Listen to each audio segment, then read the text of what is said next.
প্রকৃত বন্ধু মানে শুধু সুসময়ে পাশে থাকা না, দুঃসময়েও পাশে থাকা, তাই না? বিপদে এগিয়ে আসা, ভালো সময়ে সঙ্গ দেওয়া, মন্দ সময়ে সঙ্গ দেওয়া, এটাই প্রকৃত বন্ধুত্ব। যে কোনো সমস্যায় পড়লে আগে বন্ধুর কথাই মনে হয়। প্রকৃত বন্ধুরা তো এমনই হবে যে এক বন্ধু বিপদে পড়লে অন্য বন্ধুরা ছুটে আসবে। আবার ভালো সময়েও সঙ্গ দেবে। আসসালামু আলাইকুম everyone, welcome back to my another new blog video. আপনারা সবাই কেমন আছেন? আশা করছি অনেক বেশি ভালো আছেন। আলহামদুলিল্লাহ আমরাও অনেক ভালো আছি। আজকে আমরা 3 বান্ধবী মিলে বেরিয়ে পড়লাম চায়ের ডেটে। শুধু চাই খাবো না, ফুচকা খাবো, ছোলা মাখানো খাবো। চলুন তাহলে দেখে আসা যাক। এই তো কুষ্টিয়াতে যেতেই বটতল মোড় থেকে এই পাশে দিঘির পাড়ে ক্যাফে। আমরা আজকে দিঘির পাড়ে ক্যাফেতে যাব। এখানকার চা অনেক বিখ্যাত, সাথে পোড়া পাউরুটি। কুষ্টিয়ার মধ্যে এত দোকান বটতল মোড়ে তৈরি হয়েছে চা আর পোড়া পাউরুটির, কুষ্টিয়ার মধ্যে যে কোনটা রেখে কোনটাতে যাব কনফিউজ লাগে। তারপরও আজকে দিঘির পাড়েতে চলে আসলাম 3 বান্ধবী মিলে। এসেই ফুচকা অর্ডার দিয়েছিলাম। ফুচকাটা খেতে মজা ছিল না, এভারেজ ছিল। বাড়িতে যেহেতু মজা করে বানিয়ে খাই তাই বাইরেরটা বেশি একটা মজা লাগে না। তবে প্রাকৃতিক সৌন্দর্যর কথা যদি বলি তাহলে 100তে 100। একদম মনকে শান্ত করে দেয়, এত সুন্দর মনোরম পরিবেশ এখানে। যেহেতু দিঘির পাড়, বড় একটা দিঘি, এখানে বড় বড় মাছ ছিল। এখানে টিকিট কেটে মাছ ধরে অনেকেই। তখন অনেক মানুষ হয় এই যে মাছ ধরার জন্য এগুলো তৈরি করা। বিভিন্ন রাইড ছিল, দোলনা ছিল, খুবই সুন্দর পরিবেশ।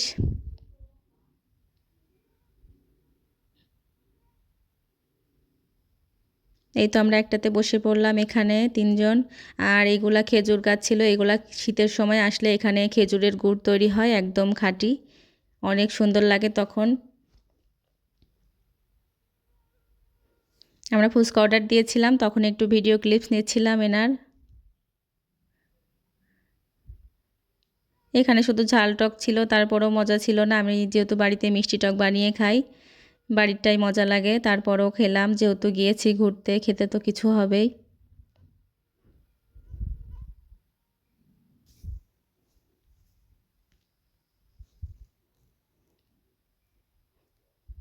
আপনারাও কুষ্টিয়াতে এসে পোড়া পাউরুটি আর চাটা মিস করবেন না। আর এরকম মনোরম পরিবেশে তো আসতেই পারেন চাইলেই।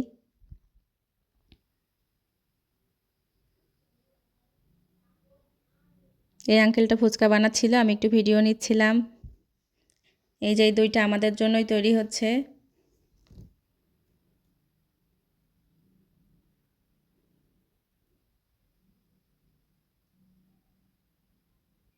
তারপরে চা অর্ডার দিয়েছিলাম, এখানকার চা অনেক মজা ছিল।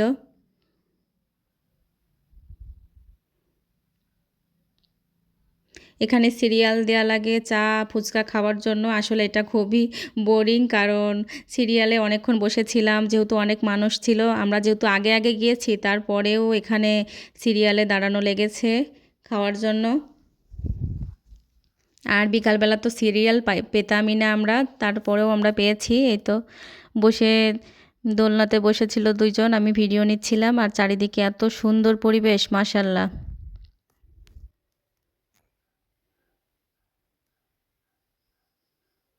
আমরা গিয়েছিলাম 2টা বা 3টা এরকম হবে, 3টা সম্ভবত, 3টাই আমরা গিয়েছিলাম। বিভিন্ন ফুল গাছ ছিল।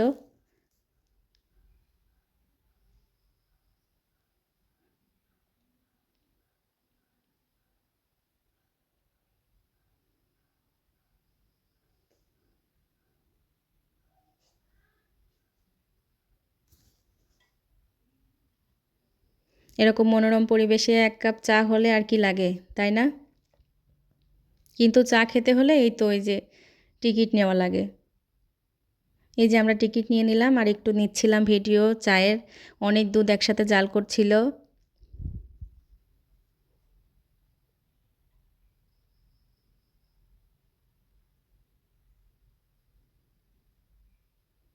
তারপরে ওখান থেকে চা খাওয়া শেষ করলাম। চা খেয়ে আমাদের পেট ভরেনি, আমরা আরও একটা জায়গা এক্সপ্লোর করব। আমরা বাগানবাড়ি ক্যাফেতে যাব এখন চা খেতে, দেখব যে এটা বেটার নাকি বাগানবাড়ির চাটা বেটার।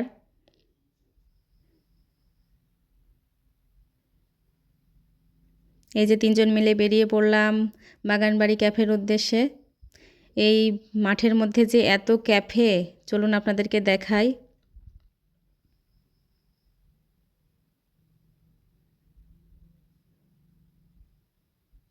এই যে এটা একটা ক্যাফে, মানুষ কিন্তু খুবই কম ছিল এখানে।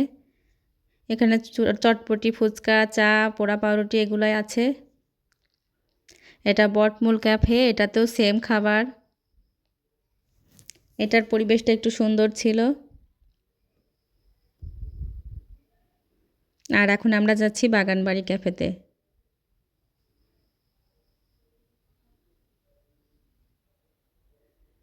আজকের ওয়েদারটা রৌদ্রোজ্জ্বল ছিল, অনেক গরম ছিল।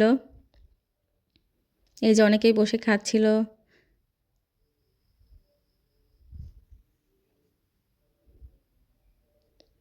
এই তো চলে আসলাম বাগানবাড়ি ক্যাফেতে। এখন ভেতরে যেয়ে আপনাদেরকে দেখাই কি কি আছে এখানে। এই যে দোলনা আছে বসার জন্য।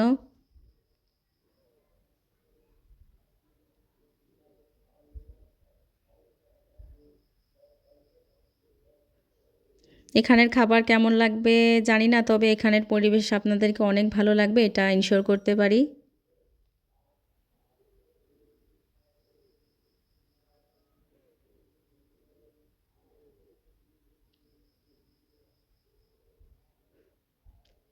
এই তো চলে আসলাম। এদিকে দোলনা ছিল, ওইদিকে বাইক রাখার জন্য স্পেস ছিল, আর ছোট ছোট ঘর ছিল, এর মধ্যে খাবার খায়, চা, ফুচকা, চটপটি এগুলা। একদম মাঠের মধ্যেই তৈরি হয়েছে এই ক্যাফেগুলা। আমরা এখানে এসে দেখছিলাম কি কি পাওয়া যায়। এখানে ফুচকা ছিল, চটপটি ছিল, ঝালমুড়ি ছিল, তারপরে ছোলা মাখানো ছিল, আরও মোগলাই পরোটা ছিল। আমরা 3টা চা অর্ডার দিয়েছিলাম আর পোড়া পাউরুটি।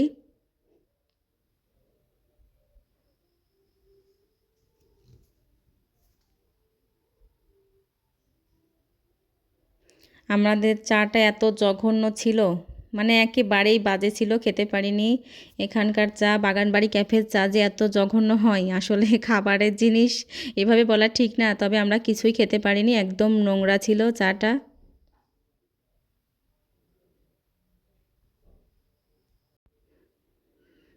এই তো এভাবে রেখে বেরিয়ে পড়লাম। বাগানবাড়ি ক্যাফেতে কেউ আসেন না, খুবই বাজে চা। আমার আজকের ভিডিওটি কেমন লেগেছে জানাবেন। আসসালামু আলাইকুম সবাইকে।